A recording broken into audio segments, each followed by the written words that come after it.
नमस्कार, मी Vilas Kamble GN news चॅनलच्या माध्यमातून एक राजकीय विश्लेषक म्हणून आपल्यासमोर माहिती सादर करणार आहे।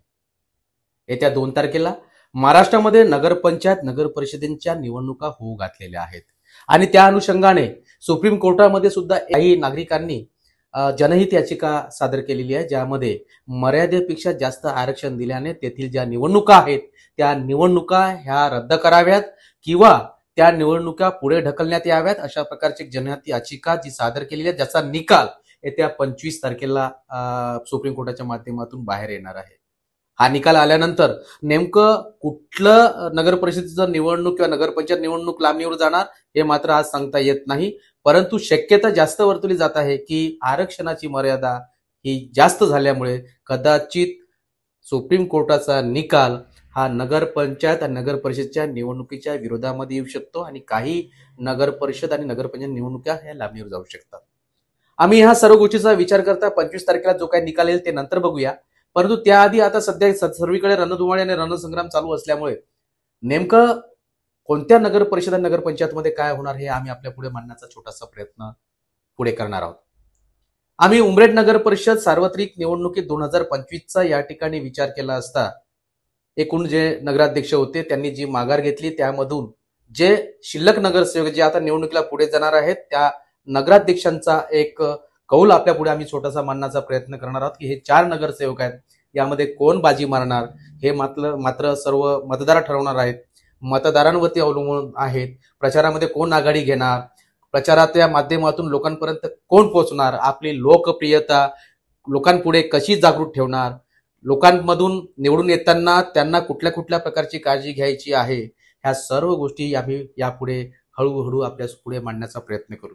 नगराध्यक्ष पदासाठी सौ रजनी प्रकाश वारे या शिवसेना उभाटा गटाच्या उमेदवार आहेत, धनगर समाजातील आहेत आणि एक त्यांच्या पतींचा जो सामाजिक दृष्ट्या जर विचार केला तर एक चांगला गट त्यांच्याकडे आहे। परमात्मा एक सेवकांचं मोठं काम हे प्रकाश वारे जे आहे ते करतात आणि त्यांच्या सौभाग्यवती सौ रजनी प्रकाश वारे या शिवसेनेतून आपलं नगराध्यक्षाचं नेतृत्व करण्यासाठी या ठिकाणी सज्ज आहेत। पाहूया त्या या सर्व शर्यतीमध्ये किती क्रमांकावर असणार ते। त्यानंतर दुसऱ्या जर आपण अल्फाबेटिकल्स प्रमाणे बघितलं तर नगर परिषदेच्या यादीमध्ये दुसऱ्या क्रमांकावरती नाव आहे सौ प्राजक्ता सतीश आदमणे, ज्यांना आता लोक उमरेडमध्ये त्यांच्या प्रचार आणि प्रसाराच्या माध्यमातून अनेक लोक त्यांना ओळखायला लागले, ते नाव आता हळूहळू खूप पुढे आलेलं आहे। असं सौ प्राजक्ता रोहित कारू ह्या भाजपाच्या उमेदवार असणार आहेत। पहिली वेळ आहे निवडणुकीची, पहिल्यांदा निवडणूक लढणार आहेत, उमदा नेतृत्व आहे, शिक्षित नेतृत्व आहे आणि भाजपाने काही जे निष्ठावंत लोक होते त्यांचेवाले त्या सर्वांना डावलून, त्या प्रमुख पदाधिकाऱ्यांना डावलून एक खूप मोठी रिक्स भाजपाने उमरेडमध्ये घेतलेली आहे आणि ती सौ प्राजक्ता रोहित कारू यांच्या माध्यमातून घेतलेली आहे। भाजपा या प्रयोगामध्ये या समीकरणामध्ये किती यशस्वी ठरते हे मतदारांचा कौल आल्यानंतरच आपल्याला माहीत पडणार आहे। त्यानंतर अल्फाबेटिकल प्रमाणे तिसऱ्या क्रमांकावरती ज्यांचं नाव आहे सौ शालिनी दिलीप सोनटक्के यांनी भाजपातून बंडखोरी केलेली आहे। भाजपाच्या नाराज नगरसेविका आहेत ज्यांनी मागील रेजियममध्ये नगरसेविका म्हणून काम केलं होतं आणि चांगला त्यांचा एक कुणबी समाजातील एक चांगली महिला, शालीनतेवाली महिला, सुस्वभावी महिला म्हणून त्यांच्याकडे बघितलं जातं। त्यांचा भाजपामध्ये तिकीटसाठी नगराध्यक्षाची तिकीट मिळाली पाहिजे यासाठी त्यांचा पहिल्या क्रमांकाने प्राधान्याने नाव होतं, परंतु भाजपाने त्यांना डावलून एक नवीन खेळी खेळत तो प्राजक्ता रोहित कारू यांना तिकीट दिली। मग नंतर त्यांनी बंडखोरी करत सौ शालिनी दिलीप सोनटक्के यांनी शिवसेना शिंदे गटामधून आपली उमेदवारी दाखल केलेली आहे आणि शिवसेना शिंदे गटातून त्या नगराध्यक्ष पदाच्या यापुढील उमेदवार असणार आहेत। यानंतर आपण पुन्हा जर विचार केला तर काँग्रेसमध्ये सुद्धा अशाच प्रकारचा काही खेळ झालेला आहे, त्यांचं सुद्धा गणित आणि समीकरण बदलण्याच्या तयारीमध्ये आहे। सौ सुरेखा गंगाधर रेवतकर ह्या काँग्रेसच्या उमेदवार असणार आहेत, काँग्रेसमधून त्या निवडणूक लढणार आहेत। दुसऱ्यांदा नगराध्यक्ष पदासाठी त्या यावेळी उमेदवार म्हणून निवडणुकीमध्ये रिंगणामध्ये उभे आहेत आणि ही लढत असताना काँग्रेसमध्ये सुद्धा काही नाराज झालेली जी मंडळी आहे ती नाराज झालेली मंडळी, समाजाची मंडळी ही कितपत त्यांना साथ देते यावर काँग्रेसच्या नगराध्यक्ष पदाचं भवितव्य अवलंबून आहे। परंतु या 4ही नगराध्यक्षाच्या शर्यतीमध्ये जर आपण एक विचार केला तर मात्र एक गोष्ट लक्षात ठेवायची आहे की अनेकांनी म्हणजे काँग्रेस असो का भाजप असो या लोकांनी अनेक निष्ठावंत, दमदार आणि ज्यांनी भाजपा आणि काँग्रेसमध्ये चांगलं नेतृत्व केलं, त्यांच्यामुळे काँग्रेस किंवा भाजपा चांगली पुढे आलेली आहे. चांगला एक प्रयोग त्यांनी जो कार्यकर्त्या पदाधिकाऱ्यांच्या माध्यमातून केला होता, तो किती सफल असफल ठरणार हे येत्या काळात आपल्या सर्वांना कळणार आहे. आता आपण वळूया प्रभाग क्रमांक 13 मधील नगरसेवकांच्या उमेदवारांकडे. प्रभाग क्रमांक 13 मधून नगरसेवकाच्या उमेदवारांमध्ये काँग्रेस पक्षातर्फे अनुसूचित जाती प्रवर्गातून सौ प्रेरणा संजय बनसोड या पहिल्यांदा निवडणूक लढत आहेत. यांच्या पतीचा उमरेडमध्ये त्याच प्रभागामध्ये बीपी नावाचा, भारत पेट्रोल नावाचा पेट्रोल पंप आहे. आणि संजय बनसोड हे कवी आहेत, नाटककार आहेत, सामाजिक कार्यकर्ते आहेत आणि अनेक गोष्टींमध्ये पारंगत असल्यामुळे एक चांगला त्यांचा मित्रत्वाचा कौल या प्रभाग क्रमांक 13 मध्ये आहे. त्यामुळे अनुसूचित जाती प्रवर्गातून सौ प्रेरणा संजय बनसोड यांना काँग्रेसने उमेदवारी दिलेली आहे. सर्वसाधारण प्रवर्गातून काँग्रेसने जी उमेदवारी दिली आहे ती तैलिक महासभेचे राज्य उपाध्यक्ष आहेत जगदीश नारायण वैद्य. हे स्वतः व्यावसायिक आहेत आणि एक त्यांचा चांगला मित्रपरिवार अनेक वर्षापासून त्याच प्रभागात त्याचा राहणं आहे. मित्रपरिवार मोठा आहे, लोकांची अनेक संबंध आहेत. येत्या पुढच्या काळामध्ये लोक त्यांना किती पसंती देतात हे सुद्धा आपल्याला कळणार आहे. त्यानंतर काँग्रेस पक्षातर्फे ओबीसी महिला प्रवर्ग यामधून ज्यांना ही उमेदवारी मिळालेली आहे त्या आहेत सौ वंदना सुधाकर कोळशे. सौ वंदना सुधाकर कोळशे यांचे पती जे आहेत ते शिक्षक होते, नुकतेच ते आता सेवानिवृत्त झालेले आहेत आणि ज्या प्रभागात त्यांचं निवडणूक आणि मतदान आहे त्याच प्रभागातून त्या उभ्या असल्यामुळे त्यांना सहसा हे निवडणूक जी आहे ही खूप कठीण जाणार नाही असं वाटतं. त्यांच्या बाजूने आता जो प्रचार सध्या चालू आहे त्या प्रचारामध्ये अनेक मोठी मंडळी फिरताना दिसली. त्यामध्ये माजी नगरसेवक असतील किंवा तिथली प्रतिष्ठित व्यक्ती असतील. महिलांचा तेवढा त्यांचा काही फारसा संबंध आला नाही, त्या महिलांमध्ये फारशा तशा वावरल्या नाहीत, परंतु महिलांचाही सुद्धा पाठिंबा आता प्रचार रणधुमाळीमध्ये त्यांच्यासोबत दिसत आहे. भाजपा पक्षातर्फे जर आपण विचार केला तर भाजपा पक्षातर्फे अनुसूचित जाती प्रवर्गातून सौ शालिनी देवानंद गवळी यांना उमेदवारी मिळालेली आहे. अनुसूचित जाती महिलांमधून त्या या ठिकाणी पुन्हा दुसऱ्यांदा प्रभाग क्रमांक 13 मध्ये आपलं नशीब आजमावण्याचा प्रयत्न करत आहेत. हाच प्रभाग सुरुवातीला मागच्या रेजिममध्ये जर बघितला तर हा प्रभाग क्रमांक 12 होता आणि त्या प्रभाग क्रमांक 12 मध्ये अनुसूचित जाती महिला प्रवर्गातून त्या मागच्या वेळी नगरसेविका होता. आता प्रभाग क्रमांक 13 मध्ये 12चा काही अर्धा भाग आणि 13 मध्ये नवीन एक भाग असं दोन्ही भाग एकत्र झाले आणि प्रभाग क्रमांक 13 हा नवीन निर्माण झालेला प्रभाग आहे ज्यामध्ये 3 उमेदवारांना आपल्याला निवडून द्यायचं आहे. अनुसूचित जाती प्रवर्गातून शालिनी देवानंद गवळी या उमेदवार. सर्वसाधारण प्रवर्गातून जे उमेदवार आहेत ते सतीश नामदेव चौधरी जे 12 मध्ये मागच्या वेळेस नगरसेवक म्हणून त्यांनी कामगिरी बजावली होती, सभापती होते, रात्री बेरात्री धावून जातात लोकांसाठी, हा एक त्यांचा चांगला गुण आहे. पण काही गोष्टी अशा त्यांच्या घडल्या ज्यामुळे त्यांच्या प्रति प्रभाग क्रमांक 12 किंवा 13 मध्ये एक नैराश्याचं वातावरण आहे. परंतु ते वातावरण पॉझिटिव्ह करण्यामध्ये कदाचित त्यांना ते कला हाताळतील ती अवगत आहे त्यांना. त्यामुळे प्रभाग क्रमांक 13 मधली सर्वसाधारण प्रवर्गाची तिकीट जी आहे ती भाजपची सतीश नामदेव चौधरी यांना झालेली आहे आणि मतदानाचं कौल आता कुणाच्या बाजूने असणार ते मात्र आपल्याला 2 तारखेच्या मतदानातून कळणारच आहे. भाजपातर्फे ओबीसी महिला म्हणून ज्या आहेत ज्यांना तिकीट झालेली आहे त्या सौ पूजा विश्वंभर प्रम्हे पहिल्यांदा तिकीट या ठिकाणी त्यांना मिळाली, उमेदवारी मिळाली. प्रवर्गामध्ये त्यांनी त्या प्रभागामध्ये त्यांचं पाहिजे तसं महिलांशी खूप असं जवळचं खूप मोठा गट किंवा खूप मोठा ग्रुप त्यांचा या ठिकाणी नव्हता. एक पूजा विश्वंभर ब्रह्मे ह्या बाहेरगावून रहिवाशी म्हणून नागपूर उमरेडमध्ये आल्यात. पतींचा मोठा व्यवसाय, पतींचा एक चांगलं सामाजिक कार्यकर्ता म्हणून आहे, चांगलं बळ आहे त्या प्रभागामध्ये आणि एक चांगलं एक स्वच्छ असं व्यक्तिमत्व म्हणून सौ पूजा विश्वंभर ब्रह्मे पहिल्यांदा निवडणुकीच्या रिंगणामध्ये आहेत. मतदारांचा कौल कुणाच्या बाजूने असणार आज काही सांगता येत नाही.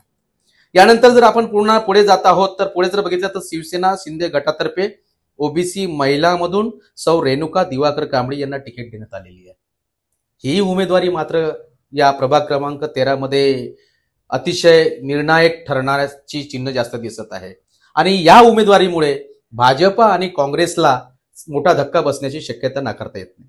कारण ही उमेदवारीच काँग्रेसचं आणि भाजपाचं समीकरण जे आहे ते बिघडवण्याच्या सांगता येत नाही की ती 100% बिघडवणार आणि कदाचित या दोन्ही पक्षातील जे उमेदवार दिलेले आहेत ओबीसी महिलांचे यामध्ये दोन्ही महिलांमध्ये सौ रेणुका दिवाकर कांबळी ही उमेदवार अतिशय सरस उमेदवार म्हणून ठरू शकते. कारण या प्रभागामध्ये त्यांचे पती हे अनेकदा अनेक लोकांसाठी धावून गेलेले आहेत. सौ रेणुका दिवाकर कांबळी या मागील रेजिममध्ये नगरसेविका होते. त्यामुळे त्यांनी जी कामं केलीत, जी लोकांसाठी महिलांसाठी कामं केलीत, पक्षासाठी भाजप पक्षामध्ये ते नाराज आहेत त्या, आणि नाराज झाल्यामुळे त्यांनी बंडखोरी केल्यामुळे त्यांना शिंदे गटातर्फे तिकीट देण्यात आली. भाजपातर्फे असताना सुद्धा त्या नगरसेविका बनल्या आणि आता शिंदे गटात असताना सुद्धा त्यांची म्हणजे नगरसेवक म्हणून जी कामगिरी आहे ती उत्तम राहू शकते, अशा प्रकारचा कौल मतदारांमध्ये आजही ठाम असू शकतो. आणि असाच जर कौल त्यांचा जर राहिला तर कदाचित या प्रभागामध्ये काँग्रेसला आणि भाजपला मोठा धक्का बसू शकतो. त्याप्रमाणे जर आपण दुसरं जर नाव बघितलं सर्वसाधारणमध्ये, तर शिंदे गटातून प्रकाश तुळशीराम कटारे हे एक नवीन व्यक्तिमत्व आलेलं आहे. राहतात वेगळ्या प्रभागामध्ये, निवडणूक लढतात वेगळ्या प्रभागामध्ये, आणि यांचं भवितव्य पुढे काय होईल ते मतदार सांगतील. त्याप्रमाणे आपण दुसरं जर नाव घेतलं तर या ठिकाणी राष्ट्रवादी अजित पवार गटातर्फे सुद्धा काही लोकांनी उमेदवारी दाखल केलेली आहे. यामध्ये ओबीसी महिला प्रवर्गातून सौ वनिता सचिन नागपुरे या राष्ट्रवादी अजित पवार गटातर्फे पहिल्यांदा निवडणूक लढवत आहेत आणि त्यांनी सुद्धा या ठिकाणी उमेदवारी दाखल केल्यामुळे फारसा तसा फरक या भाजपा, काँग्रेस आणि शिंदे गटाच्या उमेदवारांवरती पडणार नाही, हे तर सर्वांनाच माहीत आहे, सर्वश्रुत आहे.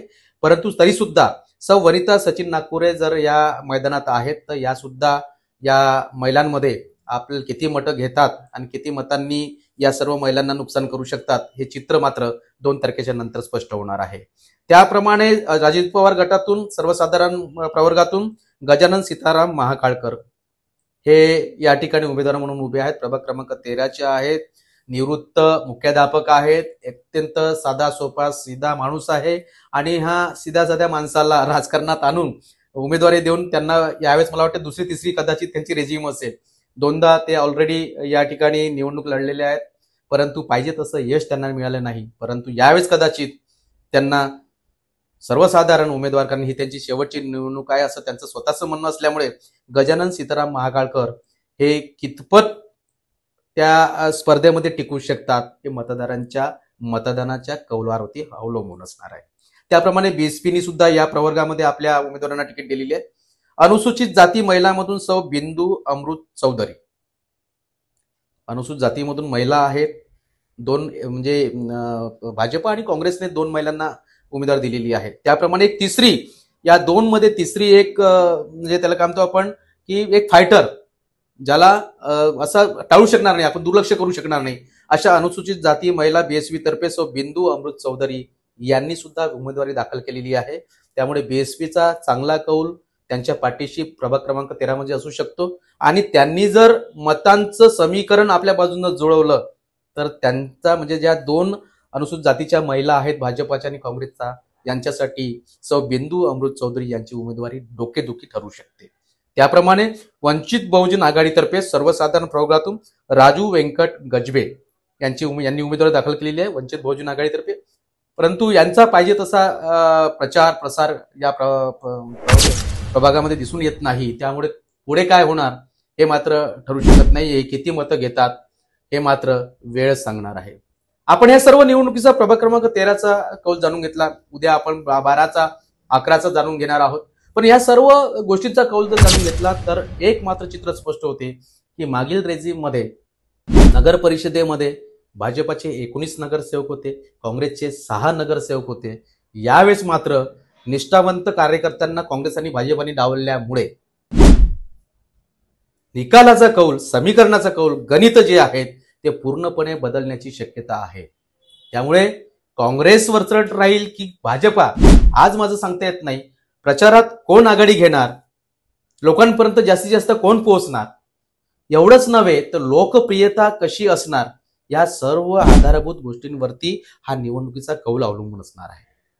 परंतु एक गोष्ट मात्र एक लक्षात ठेवणे गरजेचं आहे की लोकप्रियता दाखवताना काँग्रेस किंवा भाजपातून ज्यांना धोका देण्यात आला, ज्यांचा अपमान झाला किंवा ज्या निष्ठावंत लोक जे नाराज झालेले आहेत, हे किती प्रमाणामध्ये अगदी प्रामाणिकपणे भाजपाकडे किंवा काँग्रेसकडे राहतात यावरच पुढचा कौल अवलंबून राहणार आहे, विजयाचा कौल अवलंबून राहणार आहे. यापैकी म्हणजे भाजपाचे जे नाराज पदाधिकारी कार्यकर्ते असतील किंवा काँग्रेसचे पदाधिकारी जे नाराज वगैरे असतील यांनी जर प्रामाणिकपणे काम केलं नाही तर चित्र काही वेगळं असेल. आणि चित्र कसं असेल हे आम्ही तुम्हाला निवडणुकीच्या आधी स्पष्टपणे सांगण्याचा प्रयत्न करणार आहोत. स्पष्ट भूमिका आपल्यासमोर मांडण्याचा प्रयत्न करणार आहोत. आणि ते जाणून घेण्यासाठी बघत राहा GI news channel. Cameraman Shrikant खानकुरेसह विलास कांबळे. नमस्कार.